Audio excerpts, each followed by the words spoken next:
You got to know that there are differences in intelligence. It's really important. If you go into a job and you're not smart enough for that job, you're going to have one bloody miserable time.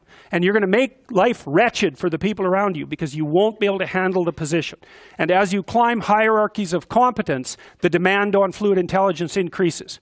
And so, unless you want to fail, you don't put yourself in over your head. Well, what's over your head? Well, that's a tricky thing to figure out. I mean, you have to figure that out with intelligence, you have to figure it out with conscientiousness, you have to figure it out with creativity, you have to figure it out with stress tolerance, with agreeableness, because you want to go into a cooperative environment and not a competitive one if you're agreeable. And with neuroticism, you probably want to keep the stress level of your job relatively low, because those are all places that you can break down. And most people have at least one significant weakness in their intelligence personality makeup. And you got to be careful not to place yourself in a position where that's going to be a fatal flaw.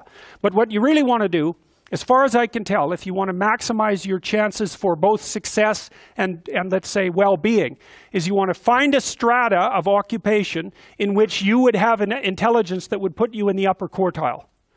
That's perfect. Then you're a big fish in a small pond. And you don't want to be the stupidest guy in the room. It's a bloody rough place to be. So, and you probably don't want to be the smartest guy in the room either, because what that probably means is you should be in a different room, right? You should look at a place where if you're right at the top, you've mastered it. It's time to go somewhere where you're a little lower so that you've got something to climb up for. So, and if you're not hyper-conscientious, for example, you're probably not going to want a job that you have to work 70 hours a week at, because you're just not wired up that way. You'd rather have some leisure, and like, more power to you. If that's how you're wired up, there's nothing wrong with having some leisure. But if you're someone who can't stand sitting around doing nothing ever, then maybe you can go into a job that's going to require you to work 75 hours a week. And almost all jobs that are at the top of complex dominance hierarchies require very high intelligence and insane levels of conscientiousness, as well, generally speaking, as pretty damn high levels of stress tolerance.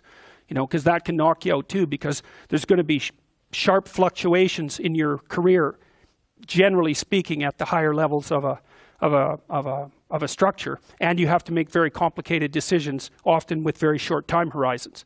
So you have to decide if that's what you want.